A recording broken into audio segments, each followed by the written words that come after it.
वीरेन करेगा sketch delete, तो वहीं तुलसी कैसे पकड़ेगी असली कातिल को। जी हाँ, हम बात कर रहे हैं स्टार प्लस के पॉपुलर टेलीविजन शो क्योंकि सास भी कभी बहू थी 2 के लेटेस्ट एपिसोड यानी कि एपिसोड 10 के बारे में, जहां एपिसोड की शुरुआत होती है वृंदा से, जो कि कॉल करती है तुलसी को और बताती है कि उसने स्केच बनवा के दे दिया है। तो वहीं हेमंत आता है तुलसी के पास और बोलता है कि स्केच की फोटो आ गई है। वो जैसे ही फोन में स्केच की फोटो लोड कर रहे होते हैं, इतने में ही वीरेन भी पहुंच जाता है शांति निकेतन हाउस और वहां उसे लगता है कि शायद ये कोई बड़े घर वाले हैं। वो अभी तक नहीं समझा है कि ये वही है जिसको उसने फंसाया था। वो जैसे ही अंदर जाता है और अपने परिवार से मिलता है, इतने में सबसे पहले उसकी मुलाकात होती है अंगद से। अंगद को देखकर वीरेन घबरा जाता है और वो समझ जाता है कि ये तो अंगद वीरानी हाउस है। अंगद और वीरेन की बातचीत होती है उसी एक्सीडेंट के बारे में और वीरेन अंगद से काफी सवाल जवाब करता है, जहां अंगद बोलता है कि उसका दोस्त भी बेगुनाह है और वो जल्द ही छूट जाएगा। ये सुनकर वीरेन घबरा जाता है। वहीं अंगद ऋतिक को साइड में ले जाकर उससे कहता है कि मुझे ये अजय का जीजा यानी कि अंगद कुछ समझ नहीं आया, वो काफी सवाल कर रहा था। ऋतिक कहता है कि आप खामखा सोच रहे हैं। इसके बाद आप देखेंगे कि तुलसी और हेमंत फिर से स्केच की पिक्चर देखने की कोशिश करते हैं। इतने में उनका फोन डेड हो जाता है और वो फोन चार्ज पे लगा देते हैं। वहीं जैसे ही फोन चार्ज के थोड़ी देर बाद तुलसी वहां पहुंचती है और फोन खोलने की कोशिश करती है, तो उसे समझ आता है कि ये तो हेमंत का फोन है ही नहीं और हेमंत का फोन तो काकी के पास होता है, जो कि हाउस हेल्पर की मदद से रील्स बनवा रही होती हैं। तुलसी हेमंत से स्केच के बारे में बात कर रही होती है और वीरेन ये बात सुन लेता है। वीरेन समझ जाता है कि उनके पास कोई स्केच है जिससे वो पकड़ा जा सकता है। वहीं आगे आप देखेंगे कि तुलसी को फोन मिल जाता है थोड़ी देर बाद, लेकिन उस बीच वीरेन अपना काम कर चुका होता है। जी हाँ, वीरेन फोन से स्केच डिलीट कर देता है, जिसके बाद तुलसी फिर से वो फोटो देखने की कोशिश करती है और उसे वो फोटो नहीं मिलती है। हेमंत कहता है कि शायद किसी से वो फोटो डिलीट हो गई है। तुलसी कहती है मैंने ऐसा कुछ नहीं किया है, जिसके बाद हेमंत कहता है कि कोई बात नहीं, वो फिर से फोटो मंगवा लेगा।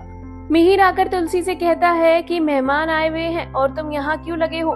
मिहिर के बुलाने पर तुलसी और हेमंत वहाँ से चले जाते हैं। इसके बाद तुलसी लड़के वालों को विदा कर रही होती है।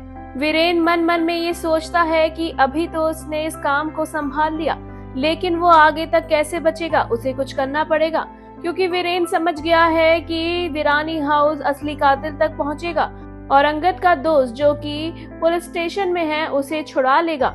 ऐसे में वीरेन कई नई प्लानिंग करने की सोचता है।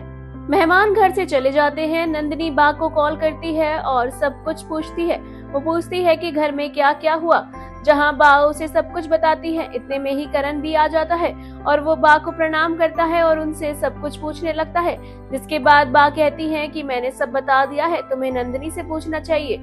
इसके बाद दूसरी ओर आप देखेंगे कि मिहिर तुलसी के पास आता है और तुलसी को परेशान देखता है, जहां तुलसी कहती है कि उसे लड़के का तो समझ आया, लेकिन लड़के की माँ समझ नहीं आई, वो थोड़ी पुराने विचारों वाली है। मिहिर तुलसी को समझाता है और कहता है कि हमें तो लड़के से मतलब है ना। मिहिर और तुलसी जब बात कर रहे होते हैं, इतने में ही हेमंत आ जाता है और वो तुलसी से कहता है कि उसे जरूरी बात करनी है। तुलसी उसके साथ चली जाती है। हेमंत अपने दोस्त को फोन मिलाता है और फिर से स्केच की बात करता है और कहता है कि स्केच की फोटो फिर से भेज दो, जहां उसका दोस्त बताता है कि उसके फोन में स्केच नहीं है, उसने डिलीट कर दिया था, लेकिन वर्कशॉप पर जरूर होगा। हेमंत कहता है कि तो वहां जाकर भेज दो। वो कहता है कि वो बेंगलोर जा रहा है, वो वहां नहीं जा सकता, तुम किसी को भेजकर वहां से स्केच मंगवा लो। हेमंत कहता है तुलसी से कि मैं जाकर ले आऊंगा, लेकिन तुलसी उसे याद दिलाती है कि कल बहुत काम है घर पर और तुम नहीं जा सकते। जिसके बाद तुलसी के दिमाग में आता है कि वो वृंदा को वहां भेज सकती है, उसे एड्रेस भी पता होगा और वो हमारे लिए उसकी फोटो खींचकर हमें सेंड कर देगी। वीरेन काफी परेशान होता है कि कहीं उसका सच सामने ना आ जाए और पुलिस डिपार्टमेंट में जो उसका आदमी है उसे कॉल कर कर पूछता है, जहां वो बताता है कि उसने ऐसा कुछ नहीं किया है, कोई स्केच नहीं बनवाया है। वो पुलिस वाला वीरेन से कहता है कि आप ट्रैफिक पुलिस वाले से पूछे, उसने करा होगा। वहीं शांति निकेतन में सभी जेंट्स मिलकर खाना बनाते हैं और औरतों को रेस्ट करने को कहते हैं। जिसके बाद सभी लोग खूब हंसते खेलते और डांस करते हुए किचन में काम करते हुए दिखाई दे रहे हैं।